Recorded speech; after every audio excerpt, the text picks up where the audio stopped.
ஆண்டவராக இயேசுவின் நாமத்தில் தொலைக்காட்சி நேயர்களுக்கு அன்பின் வாழ்த்துக்கள். இது ஊழியர்களுக்கான ஒரு செய்தி. ஊழியர்களுக்கான ஏராளமான செய்திகளை இந்த ஊடகத்திலே பதிவேற்றம் செய்திருக்கிறேன். இந்த நாளின் செய்தி என்னவென்றால், அன்பானவர்களே, the qualities of a godly leader. ஒரு தெய்வீகமான ஊழியனுடைய தகுதிகள் என்ன? இன்றைக்கு துக்கமான விஷயம் என்னவென்றால், இன்றைக்கு ஒரு காலத்தில் நம் ஊழியர்களுக்காக ஜெபித்தோம், அறுவடை மிகுதி ஆட்கள் இல்லை. இன்றைக்கு அறுவடை மிகுதி ஆட்களும் இருக்கிறார்கள், ஆனால் தேவனுக்கேற்ற ஊழியர்களாக இருக்கிறார்கள் என்பது மிகப்பெரிய கேள்வி. இந்த ஊழியத்தில் பல ஆண்டுகள் ஊழியரோடு நான் பழகி இருக்கிறேன். இந்த காட்லி லீடர், ஒரு தெய்வீகமான ஊழியர்கள் இருக்கிறார்கள், ஆனால் தெய்வீகமான தேவனையே தன் வாழ்க்கையின் மையமாய் கொண்ட, தேவனையே நம்பி இருக்கிற, தேவனை அடைக்கலமா இருக்கிற அந்த ஊழியர் மிக குறைவு. மனிதர்களை, ஸ்தாபனங்களை, ஏதோ அரசியல்வாதிகளை நம்பி இன்றைக்கு அவர்கள் பின்னால் போகிற மக்கள் ஏராளம். திரும்ப சொல்லுகிறேன், கவனியுங்கள். அதாவது தேவனோடு உறவு இல்லாமல் ஊழியம் செய்கிற மக்களும் ஏராளம் இருக்கிறார்கள். இந்த உறவே இல்லை. இன்றைக்கு அநேகருக்கு ஒரு பிழைப்புக்காக இந்த ஊழியம் ஓடிக்கொண்டிருக்கிறது. எல்லாரும் அல்ல, ஒரு சிலர். இந்த நாளினுடைய செய்தி என்னவென்றால், the qualities of a good leader. ஒரு தேவ பக்தி உள்ள ஒரு ஊழியனுடைய வாழ்க்கையில இருக்க வேண்டிய சில குணாதிசயங்களை, ஒரு 10 குணாதிசயங்களை உங்களுடன் பகிர்ந்து கொள்ள விரும்புகிறேன். ஒரு 12 குணாதிசயங்களை உங்களுடன் நான் பகிர்ந்து கொள்ள விரும்புகிறேன். இது நீங்கள் கேட்ட செய்தியாக இருக்கலாம், இருந்தாலும் இன்னொரு உங்களுக்கு ஒரு நினைப்பூட்டலை உங்களுக்கு தரும்படி விரும்புகிறேன். 1 தீமோத்தேயுவின் புஸ்தகம் 3ஆம் அதிகாரம் 1ஆம் வசனம். இந்த வார்த்தை இப்படி சொல்கிறது: கண்காணிப்பை விரும்புகிறவன் நல்ல வேலையை விரும்புகிறார். கவனிக்க வேண்டும். இன்றைக்கு ஏராளமான ஊழியர் கூட்டம் இல்லாத நாட்களே இல்லை. எங்கு பார்த்தாலும் இது துக்கமான விஷயம். அதாவது ஊழியமே இல்லாதவர்கள், சபை இல்லாதவர்கள் போதவர்களுக்கு இன்னைக்கு பிரசங்கிக்கிறார்கள். அது இன்னொரு வேதனையான ஒரு காரியம். இதை நான் பொது வழியில சொல்ல விரும்புகிறேன். சபையை மேய்க்காத ஒருவன் இன்னொரு மெய்ப்பனுக்கு ஆலோசனை சொல்ல முடியாது. ஒரு மெய்ப்பனுக்கு மாத்திரம் மட்டுமே ஊழியத்தின் பாடுகள், பாரங்கள் எல்லாமே தெரியும். சபை இல்லாத ஒருவர் திருச்சபையின் போர்களுக்கு பிரசங்கம் பண்ணுகிறார். காரணம், அவர் பணம் செலவழிக்கிறார். இது ஏற்றுக்கொள்ளப்படத்தக்கதா என்பது மிகப்பெரிய கேள்வி. என்னை கேட்டுக்கொண்டிருக்கிற அன்பு பிள்ளையே, நம்பர் 1, உங்களுக்கு வரங்கள் இருக்கலாம், வல்லம் இருக்கலாம், திறமைகள் இருக்கலாம், தாளந்துகள் இருக்கலாம், ஆனால் அதை வைத்து ஊழியம் செய்ய முடியாது. திரும்ப சொல்லுகிறேன், you may have gifts, may have influence, you may have ability, ஆனால் இதெல்லாவற்றை விட அன்பானவர்களே, இன்டெகிரிட்டி ரொம்ப மேலானது. திரும்ப சொல்லுகிறேன், வரங்களை விட, வல்லமையை விட, உங்களுடைய அதிகாரங்களை விட, உங்களுடைய பர்சனாலிட்டியை விட, அந்த எபிலிட்டி திறமைகளை விட, அந்த உங்களுடைய இன்டெகிரிட்டி இஸ் மோர் எஃபெக்டிவ். திரும்ப திரும்ப நான் என் செயலை சொல்லியிருப்பேன். நல்ல பண்புகள் இல்லாமல் நல்ல ஊழியம் இல்லை. இன்னைக்கு அநேகருக்கு நல்ல பண்புகளே இல்லை. துக்கமான விஷயம். என்னை நானே கேட்டுக்கொள்ளுவேன். கேரக்டர் இல்லாம எவ்வளவு ஊழியம் பண்ணாலும் அது நித்தியத்தில் ஏற்றுக்கொள்ளப்படாது. Character is more important than my ministry. என்னுடைய ஊழியத்தை விட என்னுடைய பண்புகள் மிக முக்கியம். பண்புகள் இல்லாமல் ஊழியம் செய்த அர்த்தமே இல்லை. திரும்ப சொல்லுகிறேன், your character is more important than your gifts. Your character is more important than your ability. Your character is more important than your influence. உங்களுக்கு நிறைய ஆட்கள் தெரியலாம், அநேக கவர்ச்சி பண்ணலாம், ஆனா அதை விட your character is more important. அது மட்டுமல்ல, கவனியுங்கள், ஒரு ஊழியனுடைய வாழ்க்கையில இருக்க வேண்டிய முதலாவது, to lead and demonstrate God's love in their life. அவருடைய வாழ்க்கையிலே அன்பானவர்களே, தேவனுடைய வல்லமையை, தேவனுடைய கிருபைகளை வெளிப்படுத்த ஊழியக்காரர். அந்த வார்த்தையை நான் படிக்கிறேன், கேளுங்கள். இது நல்ல வேலை, இது நல்ல வேலை. இது நெகேமியா சொல்லுகிறார் அடிக்கடி. இந்த நல்ல வேலைக்கு தங்கள் கைகளை திடப்படுத்தினார்கள். என்னை கேட்டுக்கொண்ட அன்பதை பிள்ளையே, என்னுடைய முதல் குறிப்பு 1 தீமோத்தேயுவின் புஸ்தகம் 3ஆம் அதிகாரம் 1ஆம் வசனம். அதுல ஒரு வார்த்தை எழுதப்பட்டிருக்கிறது, இது நல்ல வேலை. அதே 1 தீமோத்தேயு 3:2 அடுத்த வார்த்தை வாசிக்க கேளுங்கள். குற்றஞ்சாட்டப்படாதவன். இரண்டாவது, குடும்ப வாழ்க்கையிலே ஒரே மனைவியுடைய புருஷன். மூன்றாவது, ஜாக்கிரதை உள்ளவன் பேச்சிலே, செயலிலே, சிந்தையிலே. இன்னைக்கு எல்லாரும் சொல்ற வார்த்தை, I don't care about anybody. எனக்கு யாரை குறித்தும் கவலை இல்லை. இல்லை, ஜாக்கிரதை பேச்சிலே, நடத்தையிலே, சிந்தையிலே, ஆழ் தத்துவத்திலே, உங்கள் உடையில கூட. இன்னைக்கு எல்லாரும் பயன்படுத்துகிற வார்த்தை ஐ டோன்ட் கேர். இல்லை, யூ மஸ்ட் கேர். நீங்கள் உங்களை குறித்து நிதானிக்க வேண்டும், ஜாக்கிரதையா இருக்க வேண்டும். மாத்திரமல்ல, தெளிந்த புத்தி உள்ளவன். ஆங்கிலத்திலே பயன்படுத்தப்பட்ட வார்த்தை அன்பானவளே, அதாவது with good character, no accusation. உங்கள் குற்றஞ்சாட்டப்பட பணத்துல இன்றைக்கு அநேக ஊழியக்காரர்கள் வாங்கின பணத்தை திருப்பி தருவதில்லை. விசுவாசத்திலே கடன். எங்கெல்லாம் போகிறார்கள் அங்கெல்லாம் கடன். யாரையெல்லாம் பார்க்கிறார்கள் அங்கெல்லாம் கடன். ஏழ்மையிலே கடன் வாங்கலாம், சில செழிப்பிலும் கடன் வாங்குகிறார்கள்.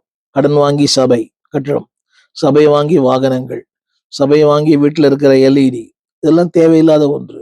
திரும்ப சொல்லுகிறேன், குற்றம் சாட்டப்படாதவன். ஆங்கிலத்தில் பயன்படுத்தப்பட்ட வார்த்தை, அதாவது நோ அக்யூசேஷன். அகைன் ஒரு கேரக்டர், உடைய சுபாவங்களை குறித்து உலகம் பார்க்கிறது. அந்த வார்த்தையை நான் தொடர்ந்து படிக்கிறேன். தெளிந்த புத்தி உள்ளவன். தவறு பண்ணிட்டேன், தெரியாம பண்ணிட்டேன், இல்லை, வாழ்க்கையிலே தெளிவு, எல்லாவற்றையும் தெளிவு. யோக்கியம் உள்ளவன். இந்த வார்த்தை அழுத்தி சொல்ல விரும்புகிறேன், யோக்கியம் உள்ளவன். பணத்திலே, உறவுகளிலே, பேச்சிலே.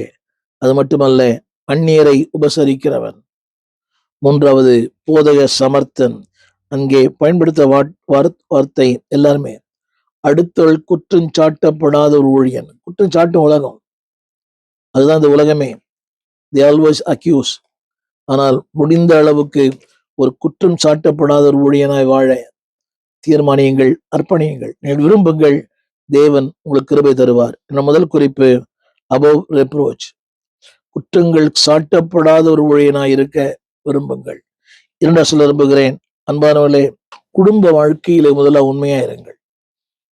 அதைத்தான் அந்த வசனம் சொல்லுகிறது. 1 தீமோத்தேயு 3:3 கூட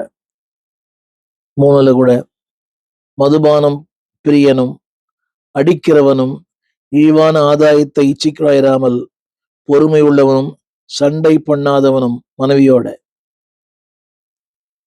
பெற்றோரோட, பண ஆசை இல்லாதனா இருந்து. இங்க சொல்லப்பட்ட வார்த்தை faithful to his wife.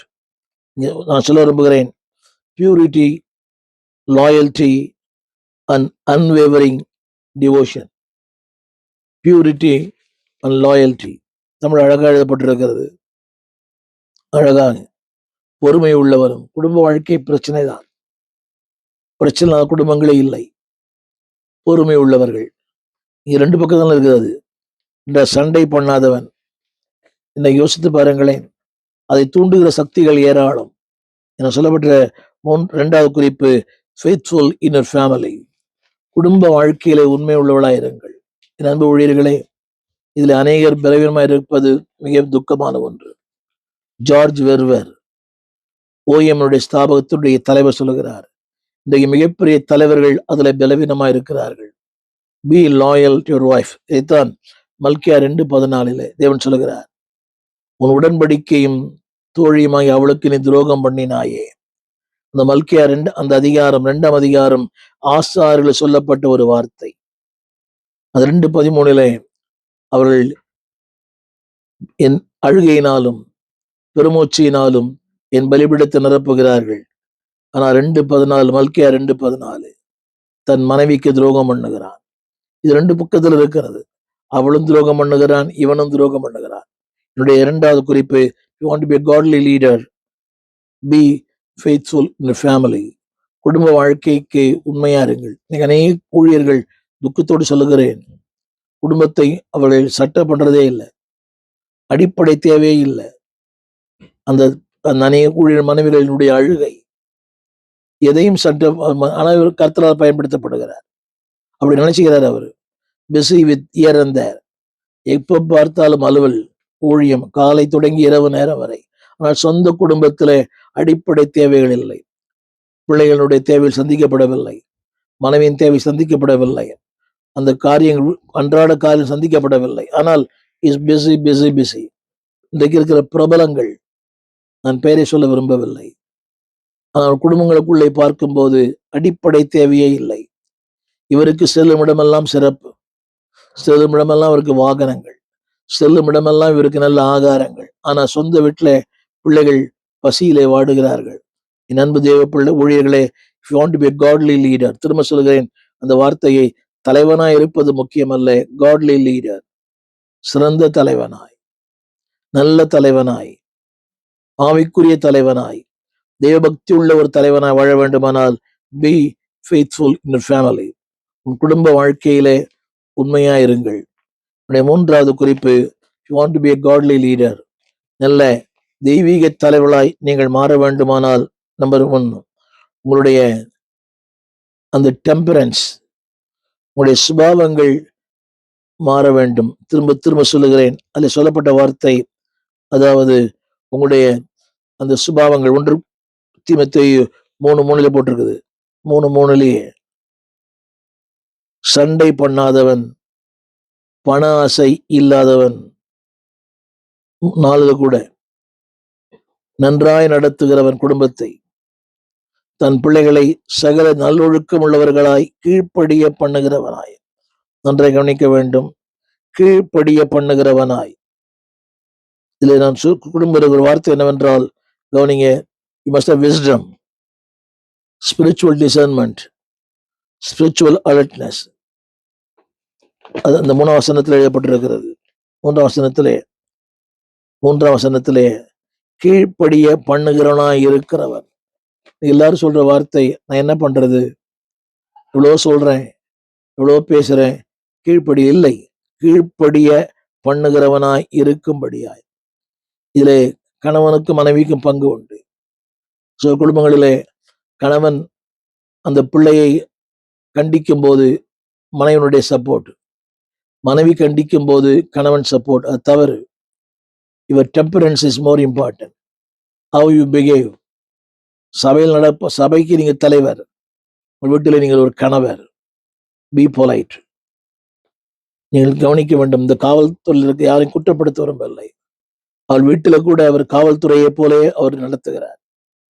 அது மிகப்பெரிய துக்கமான ஒன்று. அது வேறு, இது வேறு. சபைக்கு நீங்கள் தலைவர், உங்க வீட்டில் நீங்க ஒரு கணவர், நீங்கள் ஒரு தகப்பன். அதில் சொல்லப்பட்ட வார்த்தை, your temperance is more important. ஊழியம் அழுத்தங்கள் தான், ஊழியம் பாடுகள் தான், ஊழியம் போராட்டங்கள் தான், ஊழியம் கண்ணீர் தான், ஊழியம் பிரச்சனை தான். ஆனால் அதை அதில் நான் சொல்ல விரும்புகிற வார்த்தை செல்ஃப் கண்ட்ரோல், ஒரு சுய கட்டுப்பாடு. அதே வசனத்திலே நான் சொல்ல விரும்புகிறேன், அந்த வார்த்தை நீ சொல்லப்பட்ட வார்த்தை, கீழ்ப்படிய பண்ணுகிறவனாய். You must have a control.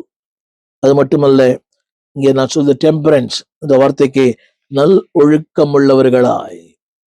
எல்லாவற்றிலையும், ஆகாரத்தில் ஒழுக்கம், வீட்டுக்கு நேரத்தில் வருவதிலே ஒழுக்கம், எல்லாவற்றிலையும் ஒழுக்கம். திரும்ப திரும்ப மனித உறவுகள்ல, குடும்ப உறவுகள்ல இது ஒழுக்கம். சில ஊழியக்காரர்கள் வாழ்க்கையை பார்க்கிறேன், அவள் குடும்ப உறவுகளிலே சரியில்லை. இல்லை அன்பானவர்களே, என்னுடைய 3வது குறிப்பு என்னவென்றால் டெம்பரன்ஸ். அதாவது உங்களுடைய நிலைகள், உங்களுடைய சுபாவங்களை முதலாவது நீங்கள் மாற வேண்டும். அதைத்தான் வேதம் சொல்லுகிறது. அந்த வார்த்தையை திரும்ப படிக்கிறேன், கவனியங்கள். நன்றாய் நடத்துகிறவர், பொறுமை உள்ளவர், சண்டை பண்ணாதவர். என் ஊழியர்களே, நீங்களும் நானும் அதில் அப்படிப்பட்ட ஊழியா இருக்க ஜெபிப்போம், தீர்மானிப்போம். தேவன் கிருபை தருவார். நீங்கள் விரும்பாத ஒன்றை தேவன் தரமாட்டார். நீங்கள் விரும்புங்கள், இப்படி இருக்க வேண்டும், இப்படி இருக்க வேண்டும், இப்படி இருக்க வேண்டும். God will give the grace. என்னுடைய 5வது குறிப்பு செல்ஃப் கண்ட்ரோல், சுய கட்டுப்பாடு உள்ள ஒரு வாழ்க்கை. திரும்ப திரும்ப அல்ல ஒரு வார்த்தை சொல்லப்பட்டிருக்கிறது, கீழ்ப்படிய பண்ணுவது. கவனிங்கள், கீழ்ப்படுத்தப்படுவது அல்ல அந்த வார்த்தை, கீழ்ப்படிய பண்ணுவது. கடினம்தான், சூழ்நிலை கீழ்ப்படிவதில்லை. அநேக வீடுகளில் பிள்ளைகள் கீழ்ப்படிவதில்லை. எத்தனையோ ஊழியர் வாழ்க்கையிலே பார்க்கிறேன், பிள்ளைகள் சபைக்கே வருவதில்லை. திரும்ப சொல்லுகிறேன், ஒரு வாழ்க்கையில நீங்க அந்த வசன திரும்ப திரையிலே பாருங்கள், கீழ்ப்படிய பண்ணுகிறவனாய். அப்படி அர்த்தம் என்றால் கீழ்ப்படி, அதாவது அவன் கீழ்ப்படிய கூடாது, அவன் கீழ்ப்படிய பண்ண வேண்டும். அதுக்கு அர்த்தம் என்னவென்றால் செல்ஃப் கண்ட்ரோல், சுய கட்டுப்பாடு. இப்படித்தான் வாழ வேண்டும், இப்படித்தான் இருக்க வேண்டும், இப்படித்தான் ஜீவிக்க வேண்டும். என்னுடைய 5வது குறிப்பு, அந்த வார்த்தை கவனிங்கள், ரெஸ்பெக்ட்ஃபுல். அதாவது நீங்கள் சமுதாயத்தினால் மதிக்கப்படுகிற ஒரு மனிதனாய் மாற வேண்டும். அதில் சொல்லப்பட்ட வார்த்தை, சமுதாயத்தினாலே யூ மஸ்ட் பி ரெஸ்பெக்ட்ஃபுல். சமுதாயத்தினாலே நீங்கள் மதிக்கப்படுகிற ஒருவனாய். திரும்ப திரும்ப சொல்லுகிறேன், கவனிங்க, your dignity, your testimony, your imitation. நீ எப்படி ஜனங்க உங்களை பார்க்குறாங்க. நான் திரும்ப திரும்ப அந்த வார்த்தை சொல்லுகிறேன், கவனிங்கள், your contact is more important. Contact ஒரு conduct is more important. Your dignity, your testimony, your imitation. நீ எப்படி பிரதிபலிக்கிறீங்க? ஒரு ஊழியக்காரனா அதுக்கு ஏற்ற மாதிரி உடை, அதற்கேற்ற மாதிரி ஒரு வாழ்க்கை, எல்லாவற்றிலையுமே. என்னுடைய 5வது குறிப்பு, பி ரெஸ்பெக்ட்ஃபுல். ஜனங்களால் கனம் பண்ணப்படுகிறவர்களாய். இன்னைக்கு அநேக ஊழியர்களை ஜனங்களை ஊழியர்களை கனம் பண்றதில்லை. அன்னைக்கு ஒரு விசுவாசி சொன்னார், மேடையில் ஒரு பாஸ்டர் கீழே இறங்கி வந்தா என்னோட ஒரு மோசம். யோசித்து பாருங்கள், எப்படி மக்கள் நம்மை கணிக்கிறார்கள். கவனித்து பாருங்கள். Be a respectful person. மக்களால் கனம் பண்ணப்படுகிறவர்களாய் அந்த வீதியிலே, அண்டை வீடுகளிலே, எதிர் வீட்டில் ஜனங்க பார்க்குறாங்க. ஒரு ஊழியக்காரனுடைய வீடு ஒரு கண்ணாடி வீடு மாதிரி. People will know very easily what is going on. அங்கே என்ன நடக்கிறது என்பது எல்லாருக்குமே தெரியும். Be a respectful person. இது ஊழிய மனைவிக்கும் சொல்லுகிறேன், ரெஸ்பெக்ட் யுவர் ஹஸ்பண்ட். ஊழியர்களே, ரெஸ்பெக்ட் யுவர் வைஃப். சமுதாயத்தில் மதிக்கப்படுகிற ஒருவளாய் நீங்கள் இருங்கள். இதுதான் ஒரு ஊழியனுடைய 5வது தகுதி. 7வது தகுதி சொல்ல நம்புகிறேன். 7வது தகுதி, அதாவது அடுத்தவர்களுக்கு போதிக்கிறவர்களாய். போதிப்பது என்பது வெறும் பைபிள் அல்ல, யுவர் கம்யூனிகேஷன்ஸ். அதாவது கிளாரிட்டி இன் ஃபெய்த்ஃபுல்னஸ். அதில் சொல்லப்பட்ட வார்த்தை கிளாரிட்டி இன் ஃபெய்த்ஃபுல்னஸ். நல்லொழுக்கம், நன்றாய் நடத்துவது. என்னுடைய 6வது குறிப்பு, அன்பான தேவ பிள்ளையே, 7வது குறிப்பு, எபிலிட்டி இன் டீச்சிங். நம்பர் 1, முதலாவது உங்களுக்கு வசனம் தெரியணும். தெரிஞ்சாதான் அடுத்த வசனத்தை போதிக்க முடியும். உங்களுக்கே வசனம் தெரியாம நீங்க அடுத்த வசனத்தை போதிக்க முடியாது. உடைய உரையாடல்கள், சம்பாஷணைகள், இதெல்லாம் எதை பேஸ் பண்ணி இருக்குது என்று கொஞ்சம் சற்று யோசித்து பாருங்கள். 8வது குறிப்பு, எல்லாமே இந்த 1 தீமோத்தேயு 3 இருக்கிறது, நாட் வயலண்ட். இன்னைக்கு அநேக ஊழியர்கள் பார்க்கிற ரொம்ப வயலண்ட். பிள்ளைகளை பேசுவது, பிள்ளைகளை அடிப்பது, மனைவியை அடிப்பது. கவனிங்கள், அடுத்தவர்களை அதாவது நான் சொன்ன அந்த வார்த்தை வேற, கீழ்ப்படிய பண்ணுவது வேற. அவர் என்ன சொல்றாரு அப்படித்தான். முயலுக்கு 3 கால். இன்னைக்கு அநேக ஊழியர்கள் வீடுகளிலே அராஜகம் பண்ணுகிற மக்கள் ஏராளம், சர்வாதிகாரங்கள். இதுதான் இல்ல அன்பானவர்களே, திரும்ப சொல்லுகிறேன், நாட் வயலண்ட். வீடுகளிலே இது எல்லாருக்கும், கணவனுக்கு மனைவிக்கும். Be patient, be noble, be respectful. அந்த ஒரு ஊழியக்காரருக்கு இருக்க வேண்டிய 8வது குறிப்பு, நாட் வயலண்ட். இங்க சொல்லப்பட்ட வார்த்தை, don't force to control others. நல்ல விஷயங்களில சொல்லுங்க, அடக்குங்க. உங்களுடைய எண்ணங்களை திணிக்காதீங்க. நல்லா கவனிக்க வேண்டும். அதாவது அடக்க வேண்டும் என்று அது வேற. Don't force. உங்களுடைய சிலருடைய தவறான எண்ணங்கள், தவறான கருத்து, இப்படிதான் நான் வச்சுதான் சட்டம். அநேக குடும்பங்களை ஊழியக்கார பார்க்கிறேன்.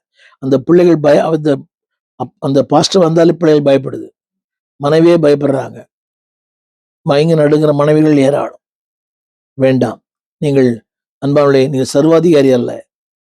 நீங்கள் ஒரு கணவன், நீங்கள் ஒரு தகப்பன். இந்த பிள்ளைகளுக்கு நீங்கள் அன்பானவர்களே ஒரு முன்மாதிரி.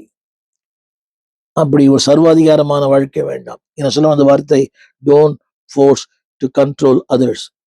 அடுத்த உங்கள் குடும்பத்தின் பிள்ளைகளை, அதாவது திரும்ப அவங்களை சுயாதீனம் தாங்க. அட் த சேம் டைம் அடக்குமுறையை பயன்படுத்த வேண்டாம். இன்னைக்கு நிறைய ஊழியர்கள் அடக்குமுறையை பயன்படுத்துகிறார்கள். 9வது குறிப்பு, பி ஜென்டில். உங்கள் குடும்பங்களிலே அன்பான தேவ பிள்ளைகளே, B a kind father with humility, with patience, with respect.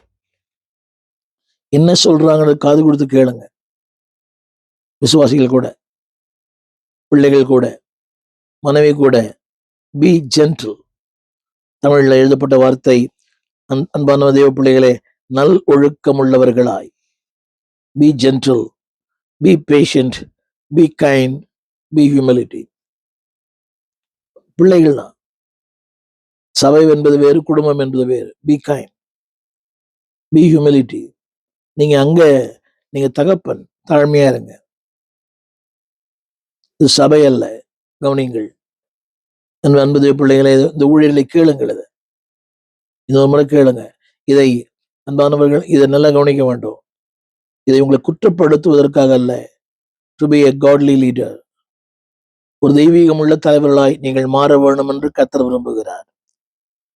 திரும்ப சொல்கிறேன். 10வது குறிப்பு, சண்டை பண்ணுகிறவனாய் இல்லாமல். அந்த வாசகம் இப்படி போட்டிருக்குது, சண்டை பண்ணுகிறவனாய் இல்லாமல். 1 தீமோத்தேயு 3:3. சண்டை பண்ணுகிறவனாய் இல்லாமல். 3ஆம் அதிகாரத்துல அடிக்கிறவனும், 1 தீமோத்தேயு 3 சண்டை பண்ணாதவனும்.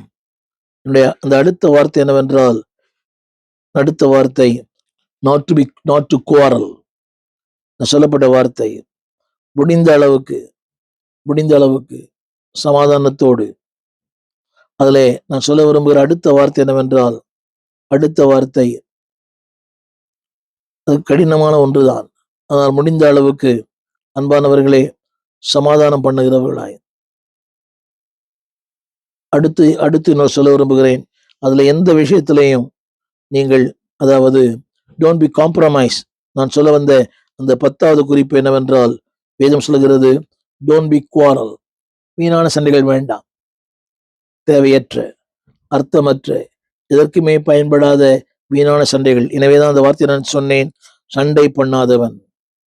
அடுத்து 11வது குறிப்பு, free from the love of மணி.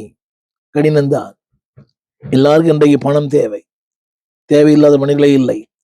ஒரு தேவைக்கு பின்னாலே போகிறது. திருமறை சொல்லுகிறது, சண்டை பண்ணாதவன். கவனியுங்கள், அதுக்கு நிறைய வாய்ப்புகள் நிறைய இருக்குது. இன்னைக்கு பல ஊழியர்கள் சொல்லப்படுறது free from the love of money. பண ஆசை இல்லாதவர்களாய். இன்னைக்கு எல்லாருக்கும் உண்டு, தேவைகள் உண்டு. தேவையில்லாத மனிதர்களே இல்லை. பிரசங்கி சொல்லுகிறான், தேவைகளுக்கு முடிவே இல்லை. ஆங்கிலத்தில் the numbers cannot be, the need cannot be numbered. தமிழகத்தில் வேற மாதிரி இருக்குது. குறைவானது எண்ணி முடியானது, கோணலான நேராக்க முடியும். குறைவானது எண்ணி முடியாது. தமிழ் அர்த்தமே வேற. ஆங்கிலத்தில் the needs cannot be numbered. உங்கள் தேவைகளுக்கு முடிவே இல்லை. ஆனால் முடிந்த அளவுக்கு be free from the love of money. தேவன் தேவைகளை தருவார் நிச்சயமாய். அதற்காக ஒரு பெரிய பிரசங்கம் தேவையில்லை. தவறான வழிகள், தவறான காரியங்கள், தவறான தொழில், எதற்காக அழைக்கப்பட்டீர்களோ, என் 12வது குறிப்பு, free from the love of money. தேவைகளை தேவன் நிச்சயமாய் தருவார். என்னுடைய 12வது குறிப்பு, குடும்பத்தை நன்றாய் நடத்துங்கள். அதில் சொல்லப்பட்டிருக்கிறது, நன்றாய் நன்றாய் நன்றாய் நன்றாய் நன்றாய். Take care family with well. குடும்பத்தை நன்றாய் கவனிங்கள். ஆவிக்குரிய வாழ்க்கையில, உலக பிரகாரமான வாழ்க்கையில, சாட்சி உள்ள வாழ்க்கையில, அன்பானுள்ளே பி கன்சிஸ்டன்ட். ஸ்திரமாயிருங்க. காலத்துக்கு ஏற்றோட உங்களை மாத்திக்காதீங்க. கோபங்கள் தான், ஊழியத்துல அழுத்தங்கள் தான், பாடுகள் தான். Be consistent. ஸ்திரத்தன்மையோடு கூட வாழுங்கள். தூற்றினாலும் போற்றினாலும், யாசித்தாலும் தூஷித்தாலும், உயர்த்தினாலும் தாழ்த்தினாலும், கடினமான வார்த்தைகளை பேசினாலும் கைத்தட்டினாலும், பி கன்சிஸ்டன்ட். அதுல ஸ்திரத்தன்மையோடு இருங்கள். எல்லாவற்றிலையுமே கடைசியாக ஒன்று சொல்லி முடிக்க விரும்புகிறேன். அன்பானவர்களே, அந்த 1 தீமோத்தேயு 3:6 இருமாப்படைந்து பிசாசு அடைந்த ஆக்கினையிலே விழாதபடிக்கு. இருமாப்படைந்து, வசதி நல்லது, கொஞ்சம் ஆத்துமா, கொஞ்சம் உயர்வு, கொஞ்சம் வாகனம், கொஞ்சம் பிரபலம், கொஞ்சம் இந்த டிவி சேனல், கொஞ்சம் யூடியூப், சில பார்வையாளர்கள், நல்லது. இருமாப்படைந்து வேண்டாம். அடுத்த வசனம், நூதன சிஷனாய். இன்னைக்கு பாருங்க, அநேக நூதன சிஷன் தான். ஒவ்வொருத்தருக்கும் ஒரு கருத்து. செய்த பாவத்தை மன்னித்தார், செய்ய போற பாவத்தை மன்னித்தார். ஒரு முறை ரட்சிக்கப்பட்டா திரும்ப ரட்சிக்கப்பட வேண்டிய அவசியமே இல்லை. It's life long salvation. அதெல்லாம் தவறு. எனவே திரும்ப திரும்ப 1 தீமோத்தேயு 3:7 நிந்தனையிலும் பிசாசின் கண்ணியிலும் விழாதபடி. It's a cunning trick played by the devil in the presence of God. கண்ணியில விழாதபடி. தெரியவே தெரியாது. கண்ணி என்பதே கண்களுக்கு புலப்படாது. அப்படி நேரங்களிலே அதுல விழுந்து விழாதபடி. அடுத்த வார்த்தை, புறம்பானவர்களால் நற்சாட்சி பெற்றவர்கள். மிக கடினம். புறம்பானவர்கள், திருச்சபைக்கு வெளியே உங்கள் கொடுக்கல் வாங்கல், நீங்க வாங்கின இஎம்ஐ, அந்த நிறுவனங்கள், அங்கேயும் நீங்கள் புறம்பானவர்களால் நற்சாட்சி பெற்றவர்களாய் திரும்ப திரும்ப உங்கள் அதிகாரங்களை, உங்களுடைய சாட்சியை அன்பானவர்களே கெடுத்து போட்டுறாதீங்க. நான் சொல்ல அந்த வார்த்தை, a life with godly possession. தேவனுக்கேற்ற, நீ எதை பண்ணாலும் அதுல தேவன் வெளிப்படணும். உங்கள் பேச்சிலே, உங்கள் நடத்தையிலே, உங்கள் வார்த்தையிலே. அந்த 12 குறிப்புகளை திரும்ப ஒரு முறையாக உங்களுடைய சிந்தைக்கு நான் கொண்டு வர விரும்புகிறேன். திரையிலும் பாருங்கள் 12 குறிப்புகள். நம்பர் 1, முதலாவது குறிப்பு, above reproach, குற்றம் சாட்டப்படாத ஒரு ஊழியனாய். 2வது, faithful in the family. 3வது, your temperance, சுபாவங்கள். 4வது, சூழ்நிலைகளை கீழ்ப்படுத்துகிறவர்களாய், செல்ஃப் கண்ட்ரோல்ஸ், சுய கட்டுப்பாடுள்ளவர்களாய். 5வது, ரெஸ்பெக்ட்ஃபுல், மக்களால் மதிக்கப்படுகிறவர்களாய். 6வது, அடுத்தவர்களை உபசரிக்கிறவர்கள், ஹாஸ்பிட்டபிள். 7வது குறிப்பு, நல்ல போதகனாய், ஏபிள் டு டீச். 8வது குறிப்பு, நாட் டு பி வயலண்ட். 9வது குறிப்பு, பி ஜென்டில். 10வது குறிப்பு, நாட் டு குவாரல், சண்டை பண்ணாதவன். 11வது குறிப்பு, free from the love of money. 12வது குறிப்பு, அன்பான கர்த்தர் பிள்ளைகளே, உங்கள் சமுதாயத்தினாலும் குடும்பத்தினாலும் நற்சாட்சி பெற்ற ஒரு ஊழியர்களாய் நீங்கள் இருக்க உங்களுக்காக ஜெபிக்கிறேன்.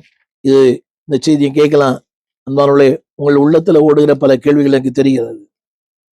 அடைந்தாயிற்று, தீர்மானம் எண்ணாமல் அடையும்படி ஆசையா தொடர்கிறேன். அதுல நானும் வளர, நீங்களும் வளர அர்ப்பணிப்போம், விரும்புவோம். தேவன் கிருபைகளை தருவார். ஜெபிப்போம். வானத்தையும் பூமியும் படைத்த நல்ல ஆண்டவரே, இந்த அருமையான வேலைக்காக நன்றியோடு உம்மை துதிக்கிறோம். இந்த செய்தி கேட்கிற ஒவ்வொரு ஊழியர்கள் வாழ்க்கையிலையும் இது விரும்புகிற ஊழியர்களாய் கேட்ட அந்த 12 சுபாவங்கள் என்னிலே, என் மூலமாய் வெளிப்பட வேண்டும். லாயல்டி ஆண்டவரே, அந்த உண்மை ஆண்டவரே, எல்லாவற்றுக்கும் மேலாக இது விரும்புகிற ஊழியர்களாய், உம்மால் கனம் பண்ணப்படுகிற ஊழியர்களாய், புறம்பே இருக்கிற மக்களால் நற்சாட்சி பெற்ற ஊழியர்களாய் நாங்கள் வாழ ஒவ்வொரு ஊழியருக்கு கிருபை தாங்க. கடினமான ஊழியம், பாடு நிறைந்த ஊழியம், சவாலான ஊழியம் எல்லாமே அவ்வளவுதான். ஆனாலும் ஒரு ஊழியருக்கு கிருபை தாங்க. பாரம் நிறைந்த, பிரச்சனை நிறைந்த, போராட்டம் நிறைந்த ஊழியர்கள் ஏராளம். நீரே நடத்தும். உம்முடைய கரத்தினால் மூடுங்க. இது விரும்புகிற ஊழியர்களாய் நாங்கள் மாற, நித்தியத்திலே உம்மால் நற்சாட்சி பெற, உண்மையும் உத்தமுள்ள ஊழியனே என்று உம்மால் சாட்சி பகர எங்களுக்கு இரக்கம் செய்யும். ஒரு ஊழியர் அந்த கிருபைகளை தாரும், அடிமைக்கு தாரும், கேட்கிற எல்லாருக்கும் தாரும். ஆண்டவர் இயேசுவின் நாமத்தில் வேண்டிக் கொள்கிறோம் நல்ல பிதாவே. எங்கள் விலாசம்: போதகர் ஸ்டீபன் தேவகுமார், திறந்த வாசல் சபை, நம்பர் 65, பரமானந்த தெரு, 7 கிணறு, சென்னை 600001. தொடர்புக்கு 9841839287. மேலும் 0444183330. எங்கள் மின்னஞ்சல் stephen.opendoor@gmail.com. எங்கள் தேவ செய்திகளை யூடியூப் சேனலில் பார்த்து பயனடையுங்கள். தேவன் உங்களை ஆசீர்வதிப்பாராக.